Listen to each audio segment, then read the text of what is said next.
Olá, minhas irmãs, meus irmãos, que Jesus nos abençoe em mais esta valiosa oportunidade que temos de estarmos aqui reunidos através da internet para juntos estudarmos um pouco mais do Evangelho do nosso Senhor Jesus Cristo à luz da doutrina espírita. Meu nome é Alberto, sou colaborador do Centro Espírita Irmã Rosa.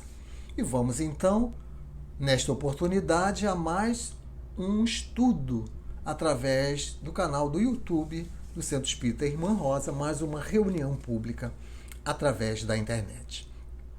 Nesta oportunidade de hoje, nós, dando continuidade ao estudo do livro Boa Nova, nós vamos abordar o capítulo 27 desta obra, de autoria de Humberto de Campos, recebida através da mediunidade de Chico Xavier. Mas, antes de iniciarmos as reflexões do capítulo, vamos, como de praxe, nos prepararmos através da leitura de uma página e da nossa prece inicial. A página escolhida para hoje é do livro Caminho, Verdade e Vida, de autoria do Espírito Emmanuel, recebida através da mediunidade abençoada de Francisco Cândido Xavier. É a lição de número 88, intitulada Velar com Jesus. E Emmanuel vai trazer como epígrafe do seu texto o versículo 40 do capítulo 26 do Evangelho de Mateus, que registrou o seguinte: E voltando para os seus discípulos, achou-os adormecidos e disse a Pedro: Então, nem uma hora pudestes velar comigo? E vai comentar Emmanuel. Jesus veio à Terra acordar os homens para a vida maior. É interessante lembrar, todavia, que, em sentindo a necessidade de alguém para acompanhá-lo no supremo testemunho, não convidou os seguidores tímidos ou beneficiados da véspera, e sim os discípulos conscientes das próprias obrigações. Entretanto, esses mesmos dormiram, intensificando a solidão do divino enviado. É indispensável rememoremos o texto evangélico para considerar que o Mestre continua em esforço incessante e prossegue convocando cooperadores devotados à colaboração necessária. Claro que não confia tarefas de importância fundamental a espíritos inexperientes ou ignorantes, mas é imperioso reconhecer o reduzido número daqueles que não adormecem no mundo, enquanto Jesus aguarda resultados da incumbência que lhes foi cometida. Olvidando o mandato de que são portadores, inquietam-se pela execução dos próprios desejos, a observarem em grande conta os dias rápidos que o corpo físico lhes oferece.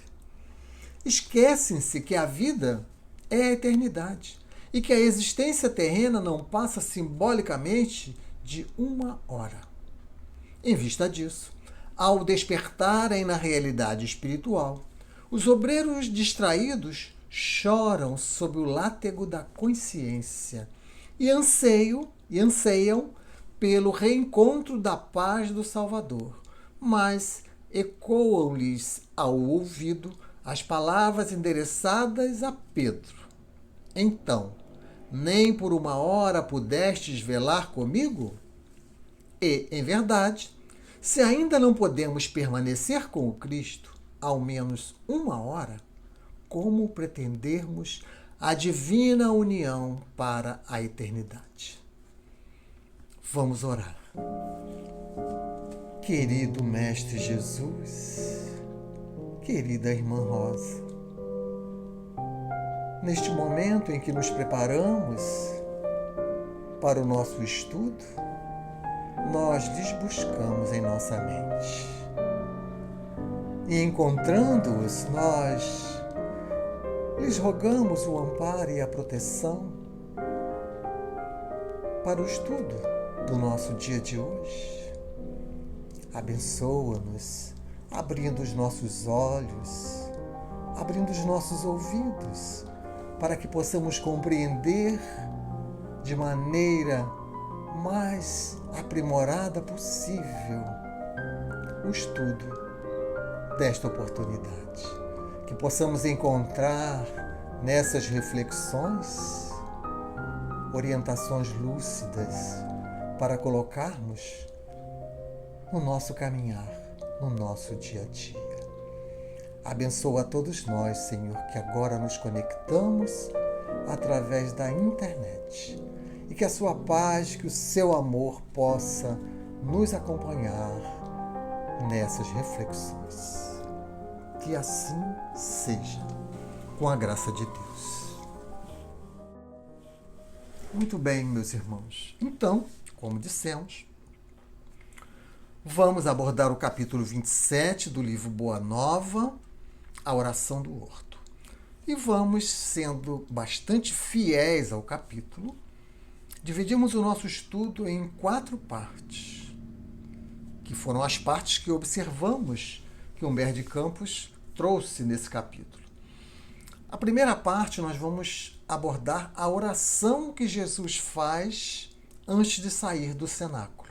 Após o lava-pés, ele volta para a mesa, como Humberto de Campos vai narrar, e faz uma prece. Esta prece, inclusive, foi objeto do nosso estudo no Carnaval, do nosso encontro do Carnaval. Então, é a prece que está narrada no capítulo 17 do Evangelho de João, e Humberto de Campos traz essa prece, vamos apresentá-la de maneira breve, mas vamos apresentá-la. O segundo ponto do nosso estudo vai abranger o momento, então, que Jesus, saindo do cenáculo, ele vai para o Horto das Oliveiras. E ali acontece o encontro. Ali acontece exatamente a oração do horto. E é ali também que vai acontecer a prisão do Cristo. Humberto de Campos traz alguns detalhes que vamos relatar. O terceiro ponto é a respeito das disposições psicológicas dos discípulos após todo aquele acontecimento. Como ficam os discípulos psicologicamente? Vamos abordar um pouco esse ponto.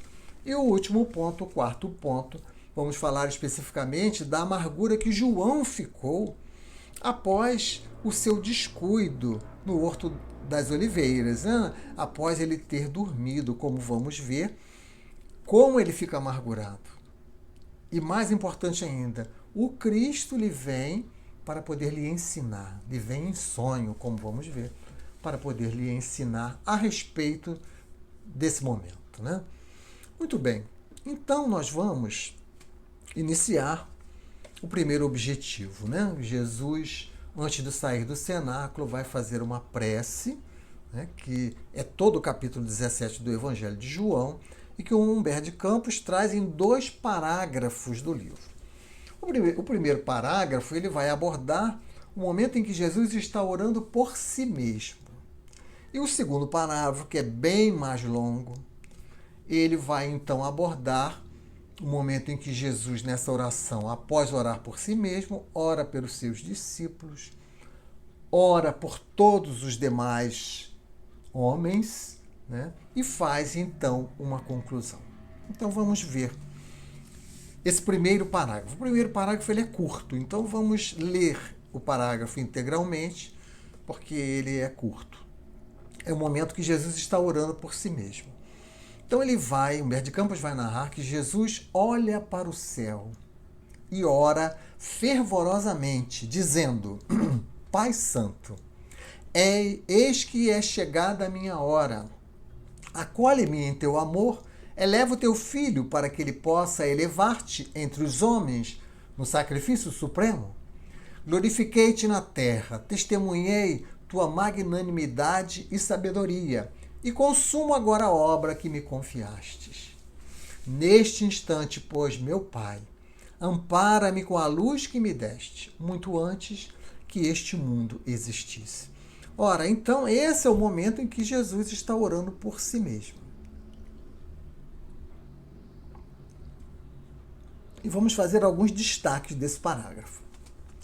Ele vai pedir a Deus para acolhê-lo no seu amor, Porque, como sabemos, Jesus era já unificado com o Pai. E ele estava voltando para a presença do Pai, vamos dizer assim. E ele pede, então, que ele pudesse ser acolhido pelo Pai novamente após esta encarnação missionária que ele teve na Terra. Ora, ele vai ainda dizer na sua prece que glorificou Deus na Terra. Ou seja, ele fez com que Deus ficasse conhecido de nós. Isso é glorificar, é fazer com que ele seja conhecido. Então, ele apresentou-nos Deus de uma outra forma, diferente daquele Deus mão de ferro que nós tínhamos conhecido antes. Né? Então, Jesus vem falar desse Pai de amor, desse Pai de bondade. Jesus vem fazer com que a gente passe a ter mais intimidade com Deus, proximidade de Deus. Né? E, conforme o homem vai evoluindo, o seu entendimento sobre Deus também vai evoluindo, como sabemos. Né? Tanto é assim que os espíritos, ao trazerem a doutrina espírita, vão nos dizer, na primeira pergunta do Livro dos Espíritos, que Deus é a inteligência suprema, é a causa primeira de todas as coisas. Então, cada vez mais, nós vamos compreendendo o que é Deus. Depois, Jesus vai prestar conta do seu trabalho, vai dizer que terminou a obra que lhe foi confiada. Né? Quer dizer, ele encarnou com a incumbência de vir trazer à humanidade o seu evangelho, as lições que nos fazem encontrar o caminho para voltarmos para o Pai. Do Pai saímos e para o Pai voltaremos. Então, ele teve essa incumbência de mostrar-nos o caminho para nós irmos de volta para Deus. E Jesus termina esse parágrafo pedindo para que Deus o amparasse com a luz que já havia dado a ele, muito antes que este mundo terra existisse. Ou seja, Jesus já era um espírito puro antes de ser formado o planeta Terra. E ele, então, pede a Deus que possa receber este amparo no retorno ao mundo espiritual. E depois, então, vem o segundo parágrafo, que é um parágrafo muito mais extenso, 5 vezes maior do que o primeiro, que nós não vamos ler o parágrafo todo. Mas é o parágrafo onde ele vai rogar pelos discípulos, rogar por todos os homens e concluir a sua prece. Vamos tirar alguns trechos para a gente ler. Ele vai dizer assim: manifestei teu nome aos amigos que me destes. Peço-te por eles. O evangelho ficará no mundo sobre os seus ombros. Que os meus discípulos não façam da minha presença pessoal motivo de sua alegria imediata, que me sintam em suas aspirações. Depois ele fala: e outros trabalhadores do evangelho despertarão para a tua verdade, todos receberão tua bênção. E ele vai terminar dizendo: Pai justo, o mundo ainda não te conheceu, eu porém te conheci. Enfim, depois recomendo que todos possam ler o parágrafo completo para poder entender, ver todos os detalhes dessa oração. Né? E Humberto de Campos diz que neste momento do segundo parágrafo, Jesus para então de olhar para o céu, como ele estava olhando, e ele lança o olhar para os seus discípulos. Né? Um olhar amoroso, como Humberto de Campos vai dizer. Então, alguns detalhes desse segundo parágrafo, quando ele diz que manifestou o nome de Deus aos amigos. Esse termo é muito importante nós entendermos, porque Jesus se utilizou muito do termo amigo, né? E ele explica por que lá ainda durante a ceia, né, conforme narra João, ele vai dizer que chamava de amigos a todos, porque tudo que ele ouviu do Pai, ele contou para os seus amigos. Então vejam a característica que Jesus dá ao amigo. Amigo é aquele que não esconde aquilo que sabe. Amigo é aquele que quer que o outro cresça, quer que o outro evolua. Então, tudo que ele sabe, ele passa para o outro. Né? Então, ele diz que manifestou o teu nome aos amigos. E são os amigos que, a partir de agora, teriam que agir em nome de Jesus, como sabemos. Né? E ele diz, então, peço-te por eles. Então ele pede por aqueles discípulos que já compreenderam o seu evangelho, já são os ramos que deram frutos da sua árvore, né? Para que eles pudessem ser protegidos da contaminação do mundo. Né? E é interessante que Jesus fala, né, que eles não sintam falta da minha presença, mas que eles me sintam nas suas aspirações, nos seus desejos, nas suas orações, né? E por aí vai. Então, nesse trecho, Jesus está pedindo pelos discípulos. E ele vai concluir pedindo, estendendo a sua rogativa para todos os homens. Né? Agora, ele diz, outros despertarão para a tua verdade. Então, Jesus agora inclui todos. Né? Todos os homens, porque o nosso destino é estarmos unidos com Deus um dia. O nosso destino é chegarmos à condição de pureza, né? Como Jesus chegou. Então, ele diz que nós vamos despertando. Mas esse caminhar depende de nós. Cada um vai caminhar na velocidade que entender ser a melhor. Cada um de nós tem livre-arbítrio para fazermos as nossas escolhas. Então, nós podemos ir mais rápido ou menos rápido, por conta das nossas escolhas. Né? Ele conclui a sua oração tratando Deus como um Pai justo, né? Mostrando para nós que não há protegidos, que a cada um realmente, como ele diz, é dado segundo as suas obras. E assim, ele vai concluir essa lição antes de sair do cenáculo. Esse foi o primeiro objetivo da nossa exposição. O segundo objetivo, então, é quando, após essa oração, ele vai sair do cenáculo e vai para o Horto das Oliveiras. Vejam que Humberto de Campos vai narrar o seguinte: terminada a oração, esta oração que acabamos de analisar, acompanhada em religioso silêncio por parte dos discípulos, Jesus se retirou em companhia de Simão Pedro e dos 2 filhos de Zebedeu para o Monte das Oliveiras. Ora, ele vai com João, com Tiago, os 2 filhos de Zebedeu, e Simão Pedro para o Monte das Oliveiras.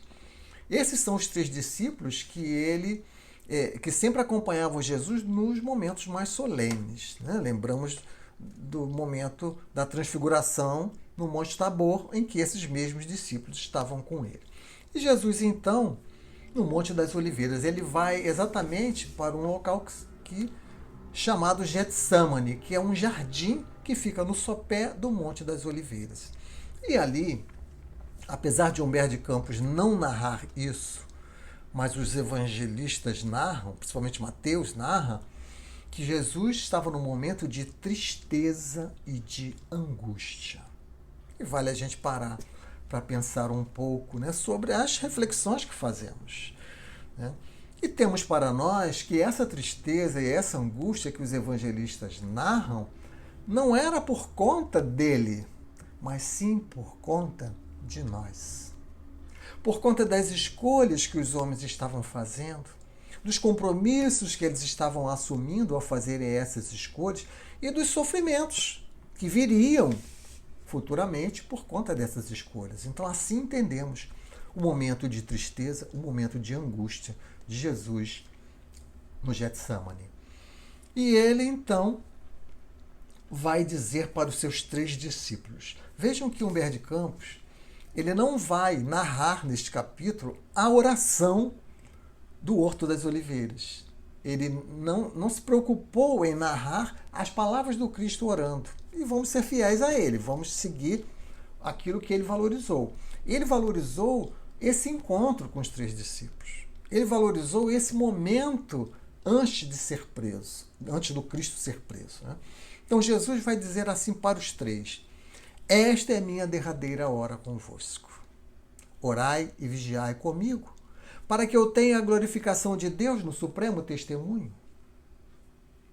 Então ele pede para os 3 orarem e vigiarem. E ele vai se afastar um pouco para orar. E João vai dizer então para Pedro e para Tiago: oremos e vigiemos. Se ele aqui nos trouxe apenas nós 3, isso deve significar para o nosso espírito a grandeza da sua confiança em nosso auxílio. Então vejam que eles tinham a verdadeira noção de tudo que estava acontecendo. Mas o que acontece? Humberto de Campos diz que Jesus vai orar de forma solene, de forma convicta, e se afasta, e os três dormem, como sabemos da narrativa dos evangelistas, né? Jesus então retorna e vai dizer: despertai, não podem velar comigo 1 minuto. Interessante que os evangelistas falam 1 hora, e Humberto de Campos fala 1 minuto. E nós vamos ver que isso não faz a mínima diferença. Mais à frente nós vamos abordar esse aspecto. E Jesus então conta para eles que foi visitado por um anjo de Deus. Quer dizer, um outro espírito puro veio consolar, não vamos dizer consolar, mas dar aquele amparo. Né? É bom ter uma companhia, né, num momento de dificuldade, e somente o evangelista Lucas narrou essa questão. Os demais evangelistas não narram essa questão do anjo ter vindo visitar Jesus. Mas ele então, Humberto de Campos, então, registra que ele conta isso para os seus 3 discípulos. E pede, então, que eles orem. E vigiem enquanto ele ia orar novamente, por segunda vez. E por segunda vez, eles dormem, né? Cedendo aos imperativos do corpo. E esquecendo as necessidades do espírito, como vai dizer Humberto de Campos. Né?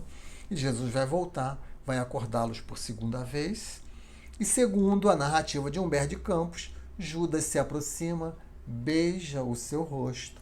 E ele pergunta para Judas: amigo, ainda aí, amigo. Porque Jesus separava as atitudes do homem. Então, o afeto que ele tinha por Judas não modificou por conta das suas atitudes. Porque sabia que eram as fraquezas do espírito e que, em algum momento, essas fragilidades serão superadas. Então, amigo, a que viestes? Né?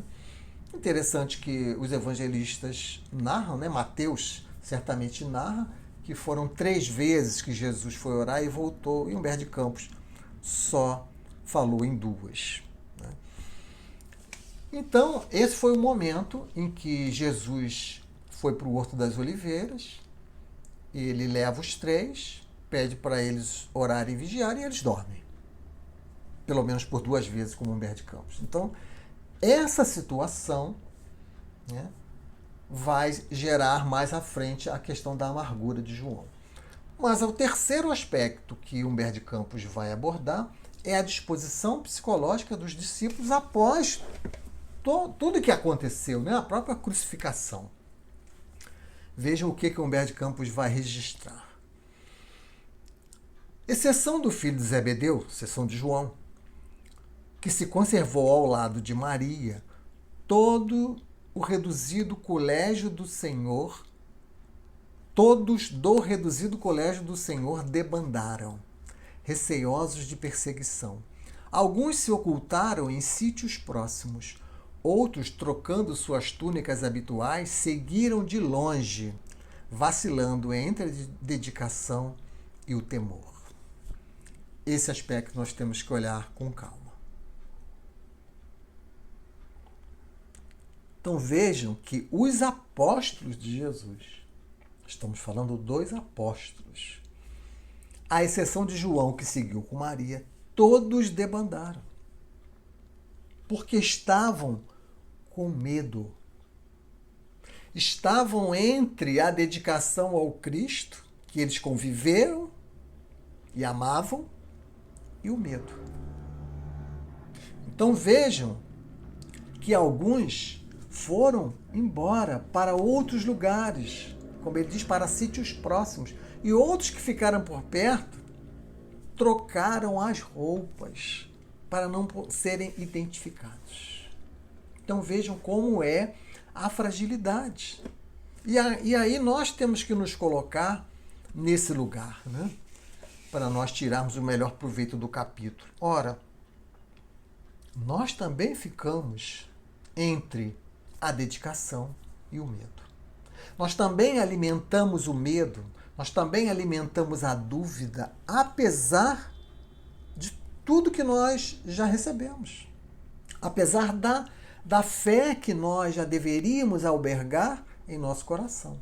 Ainda alimentamos dúvida e medo. Esse momento atual da pandemia está nos mostrando isso claramente, onde muitos esquecem-se de todas as lições dos espíritos e entram em tristeza, em processo de ansiedade, de depressão, de pânico. Por quê? É a fragilidade do espírito. Isso faz parte do nosso processo evolutivo. Ainda não temos a fé que precisamos ter, que precisamos desenvolver. A doutrina espírita nos dá toda essa possibilidade. Os discípulos só vão se acalmar quando? Só vão pacificar seu coração quando? Após Jesus aparecer em corpo espiritual, primeiro para Maria de Magdala, depois em várias outras oportunidades. Aí eles renovam a sua fé. Então vejam que foi preciso o Cristo voltar para poder pacificar os corações deles. E nós nos vemos nessa situação. Né? Nós precisamos pacificar o nosso coração com a volta do Cristo, mas a volta do Cristo foi através da doutrina espírita. O Cristo coordenou pessoalmente a chegada da doutrina espírita, os ensinos que foram trazidos da doutrina espírita.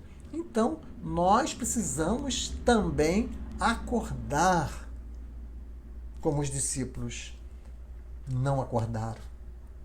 Jesus está vindo também nos tirar do sono, da escravidão à matéria, para que nós possamos entender e aproveitar as suas lições e vivenciarmos esses momentos com mais confiança.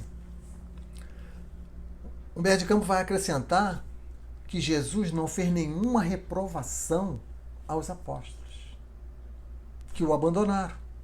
Por quê? Porque ele sabia, ele compreendia o nível evolutivo deles e sabia que isso era natural naquele momento para eles. Então vejam que nós precisamos também ter essa compreensão quando estamos lidando com outras pessoas. Né? Compreender que as fragilidades caracterizam ainda todos nós. E uns têm mais fragilidades do que outros. Cada criatura tem o seu testemunho, tem um momento de despertar, tem um momento de entender as lições.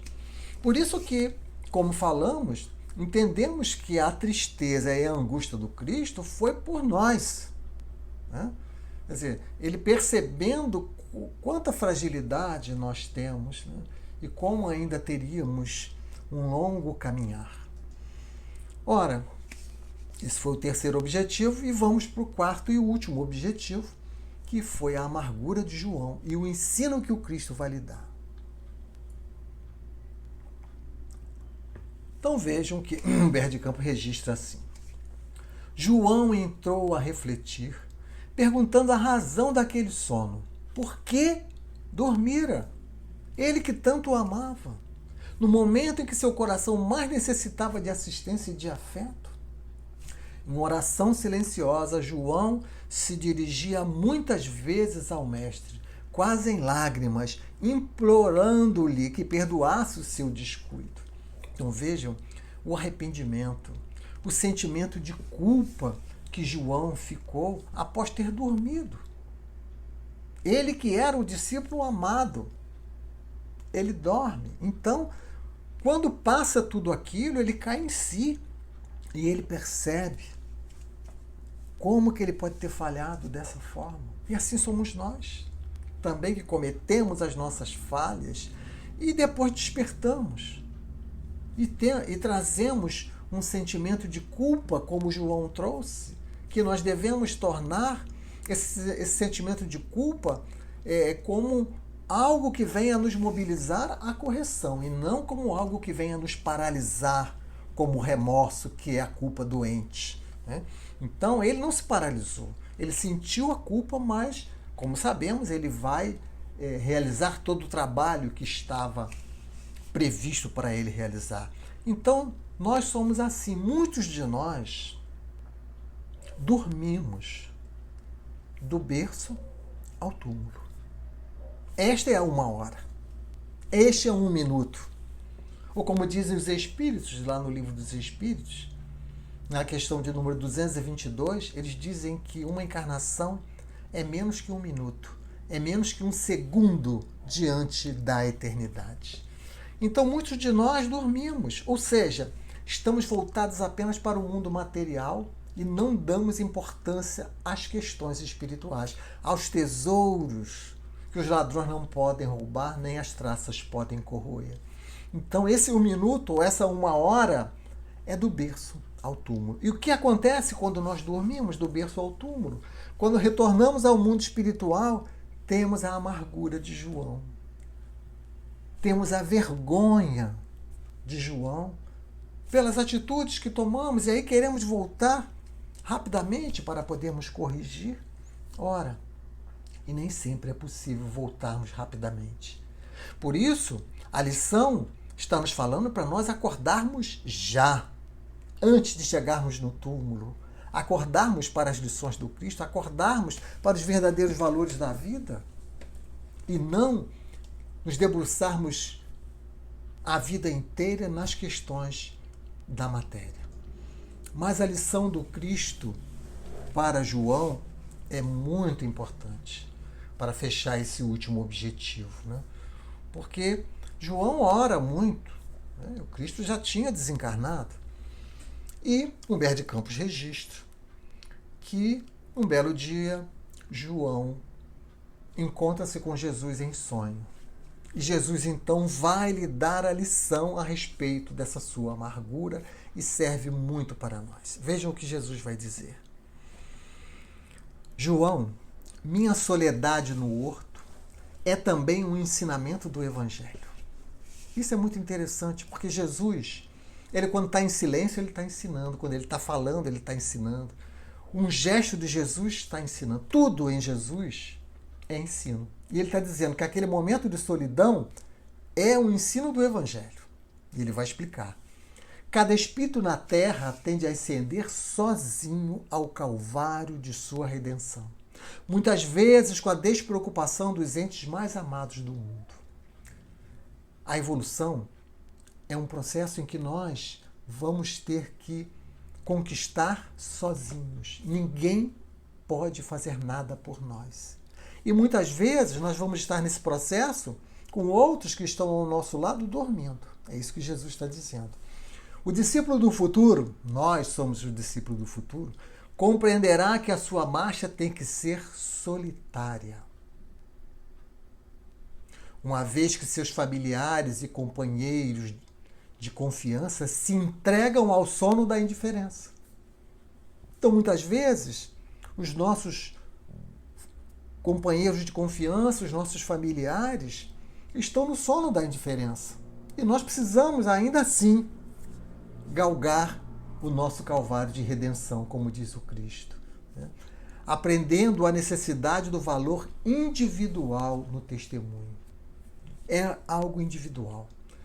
Nós não podemos nos blindar das vicissitudes e nem podemos proteger totalmente aqueles a quem amamos. João era o discípulo amado e Jesus deixou que ele passasse pelo seu próprio amadurecimento e assim também nós precisamos passar, né? A fragilidade dos apóstolos, elas se identificam conosco, são as nossas próprias fragilidades, né? Entendermos que esse caminhar, ele é individual, por mais que possamos caminhar ao lado de alguém, de mãos dadas com alguém, mas se esse alguém quiser. Porque o nosso caminhar ele tem que ser individual. Ninguém pode fazer por nós algo relativo à nossa evolução. E para concluir as nossas reflexões, nós vamos fazer referência, fechando o capítulo, à página que foi lida de Emmanuel, quando Emmanuel nos diz que Jesus veio acordar os homens. Exatamente isso. Jesus veio e continua num esforço incessante convocando trabalhadores, cooperadores, mas reduzido o número acorda. A grande maioria continua dormindo, esquecendo que a vida é a eternidade e que uma existência terrestre é uma hora. é um minuto, é um segundo. E quando nós dormimos, nós despertamos no mundo espiritual, chorando, como João despertou depois do sono. Ora, Jesus, quando esteve aqui, ele despertou muitos. Como vimos, despertou Pedro, Tiago, João. Despertou Maria de Magdala, despertou Joana de Cusa, despertou Nicodemos, despertou a mulher samaritana, despertou a mulher cananeia e tantos outros que ele despertou. Mas o momento agora é do nosso despertar. Continuamos dormindo, nos acolchoados, acetinados da matéria, da ilusão material. E é preciso que nós despertemos. Soa a hora do nosso despertar. E o Pai nos manda a irmã dor. O Pai nos manda o irmão trabalho para que nos ajude nesse despertar. O apóstolo Paulo disse de forma muito judiciosa aos Efésios: desperta, ó tu que dormes. Levanta-te dentre os mortos, que o Cristo te iluminará. Os mortos, meus irmãos, são aqueles que estão apegados à matéria e vivem do berço ao túmulo para comer, para beber, para vestir, para gozar. E quando nós acordamos, nós passamos a dar importância aos objetivos espirituais, aos tesouros que poderemos levar ao mundo espiritual. Que Jesus nos abençoe e que possamos aproveitar essas lições da melhor maneira possível. Muito obrigado pela atenção de todos e agora nós vamos ouvir a prece que será feita pela nossa irmã Vânia, irradiando energias para os nossos lares, fluidificando as nossas águas, que possamos nos concentrar nesse momento para tirarmos o melhor proveito desta oração.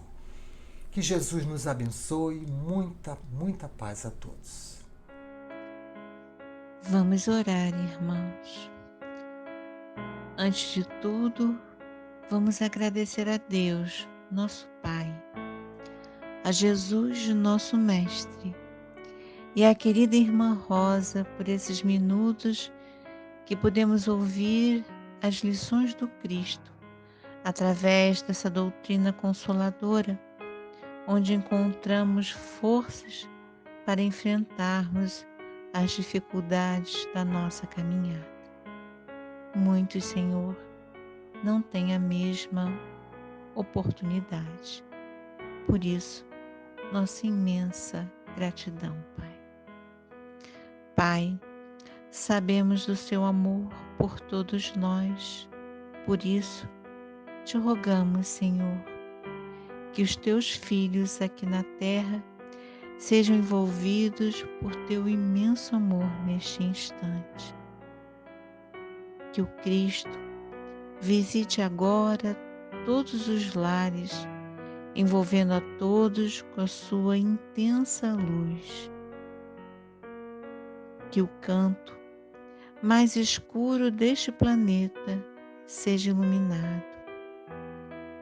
Que o coração mais enrijecido seja tocado. Que aqueles já despertos para o bem trabalhem para os que sofrem. Que aprendamos com essa experiência tão sofrida, tão dolorosa da doença, a sermos mais fraternos. Que consigamos vencer nosso orgulho e o nosso egoísmo que tanto mal nos causam. Visualizemos, irmãos, nosso planeta recebendo toda a luz que vem do Cristo e sintamos o ar mais fresco e limpo a penetrar em nós. sintamos o perfume das flores, nos distanciando assim no pensamento de tudo que é negativo e fazendo ele se voltar para o que é belo, para o que é de Deus. Sintamos, ouçamos, irmãos, o canto dos pássaros, nos alegrando o coração, nos dando forças e esperança num futuro melhor. São sinais da vida, são sinais de esperança para o nosso planeta. Sintamos aquilo que no dia a dia não conseguimos perceber. Tão envolvidos estamos com as nossas tarefas, mas que nesse momento Deus nos dá a oportunidade de perceber a existência. Muito obrigada, Senhor, por toda a oportunidade de aprendermos, de crescermos, Senhor. Te rogamos também, Pai, que a espiritualidade amiga da casa da irmã Rosa fluidifique as nossas águas, depositando nelas um lenitivo para os nossos males. Senhor, que a vossa bondade se estenda sobre tudo que criaste. Piedade, Senhor, para aqueles que não vos conhecem. Esperança para aqueles que sofrem. Que a vossa bondade permita aos Espíritos Consoladores derramem por toda parte a paz, a esperança e a fé. Que assim seja, Senhor.